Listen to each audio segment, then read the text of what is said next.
Untuk melaksanakan ketentuan pasal 61 ayat 1 Peraturan Pemerintah Nomor 30 Tahun 2019 tentang penilaian kinerja PNS, maka ditetapkan aturan baru berupa ketentuan teknis tentang penilaian kinerja PNS dalam Permen Pan RB Nomor 6 Tahun 2022 tentang pengelolaan kinerja pegawai ASN.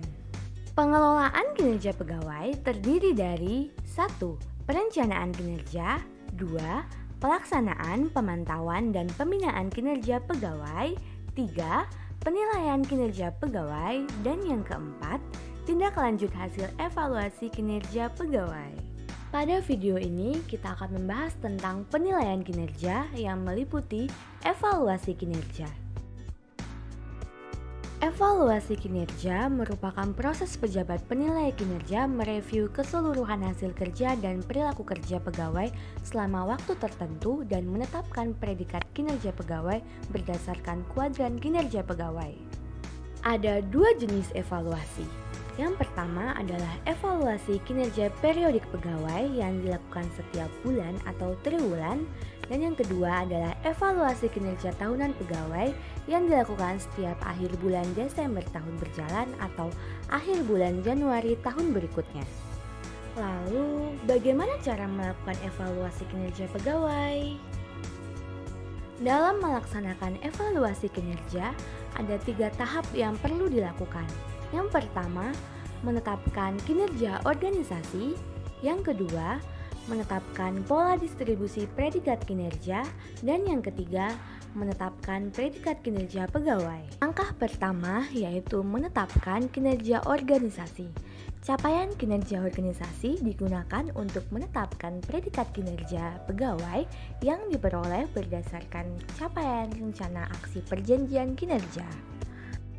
Capaian kinerja organisasi dinyatakan dalam beberapa predikat, yaitu istimewa, baik, butuh perbaikan, kurang, dan sangat kurang.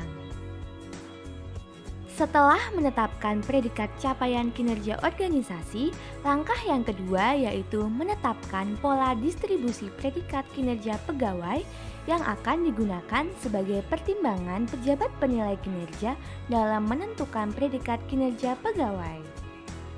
Agar lebih jelas, mari kita lihat contoh-contoh pola distribusi predikat kinerja pegawai. Pertama, apabila capaian kinerja organisasi sangat baik, maka idealnya sebagian besar pegawai predikat kinerjanya sangat baik, dengan tidak menutup kemungkinan ada pegawai yang predikat kinerjanya baik, butuh perbaikan, kurang, atau sangat kurang. Kedua, apabila capaian kinerja organisasi baik, maka idealnya sebagian besar pegawai predikat kinerjanya baik, dengan tidak menutup kemungkinan ada pegawai yang predikat kinerjanya sangat baik, butuh perbaikan, kurang, atau sangat kurang. Ketiga, apabila capaian kinerja organisasi butuh perbaikan, maka idealnya sebagian besar predikat kinerja pegawainya butuh perbaikan, dengan tidak menutup kemungkinan terdapat pegawai yang predikat kinerjanya sangat baik, kurang, atau sangat kurang. Keempat, apabila capaian kinerja organisasi kurang, maka idealnya sebagian besar pegawai predikat kinerjanya kurang, dengan tidak menutup kemungkinan ada pegawai yang predikat kinerjanya sangat baik, butuh perbaikan, atau sangat kurang. Yang kelima, apabila capaian kinerja organisasi sangat kurang, maka idealnya sebagian besar pegawai predikat kinerjanya sangat kurang, dengan tidak menutup kemungkinan terdapat pegawai yang predikat kinerjanya sangat baik, butuh perbaikan, atau kurang. Ketika sudah menetapkan pola distribusinya, langkah yang ketiga adalah menetapkan predikat kinerja pegawai. Tahap ini dilakukan dengan cara menetapkan rating hasil kerja. Dalam menetapkan rating, pejabat penilai memperhatikan pola distribusi berdasarkan capaian kinerja organisasi dan membandingkan hasil kerja antar pegawai berdasarkan kontribusi pegawai terhadap kinerja organisasi. Berikut ini adalah alur tahapan penetapan predikat kinerja pegawai. Pertama, menetapkan rating hasil kerja pegawai sesuai dengan kategori yang ada.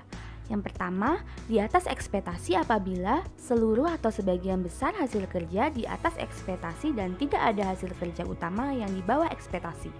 Kedua, Sesuai ekspektasi apabila seluruh atau sebagian besar hasil kerja sesuai dengan ekspektasi dan hanya sebagian kecil hasil kerja utama yang di bawah ekspektasi. Dan yang ketiga, di bawah ekspektasi apabila seluruh atau sebagian besar hasil kerja di bawah ekspektasi. Langkah selanjutnya yaitu menetapkan rating perilaku kerja pegawai sesuai dengan kategori yang ada, yaitu di atas ekspektasi, di bawah ekspektasi, dan sesuai ekspektasi. Langkah yang terakhir yaitu menetapkan predikat kinerja pegawai dengan menggunakan kuadran kinerja. Kuadran kinerja pegawai terdiri atas rating hasil kerja pada sumbu Y dan rating perilaku kerja pada sumbu X. Sebagai contoh, apabila perilaku kerja di atas ekspektasi dan hasil kerja sesuai ekspektasi, maka predikat kinerja pegawainya adalah baik. Ini adalah contoh format evaluasi kinerja SKP JA dan JF kuantitatif. Seperti yang sudah kita pelajari, kolom yang perlu diisi adalah 1. Menetapkan capaian kinerja organisasi. 2. Menetapkan pola distribusi. 3. Mengisi kolom realisasi berdasarkan bukti dukung dan umpan balik berkelanjutan berdasarkan bukti dukung agar bisa mengetahui rating hasil kerja. Yang keempat, mengisi umpan balik berkelanjutan berdasarkan bukti dukung agar bisa menetapkan rating perilaku kerja. Yang kelima, menetapkan predikat kinerja pegawai.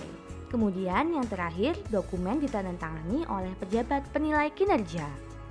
Selanjutnya, ini adalah contoh format evaluasi kinerja SKP JA dan JF kualitatif. Yang perlu diisi adalah 1. Menetapkan capaian kinerja organisasi. 2. Menetapkan pola distribusi. 3. Mengisi kolom realisasi berdasarkan bukti dukung dan umpan balik berkelanjutan berdasarkan bukti dukung agar bisa mengetahui rating hasil kerja. 4. Mengisi umpan balik berkelanjutan berdasarkan bukti dukung agar bisa menetapkan rating perilaku kerja.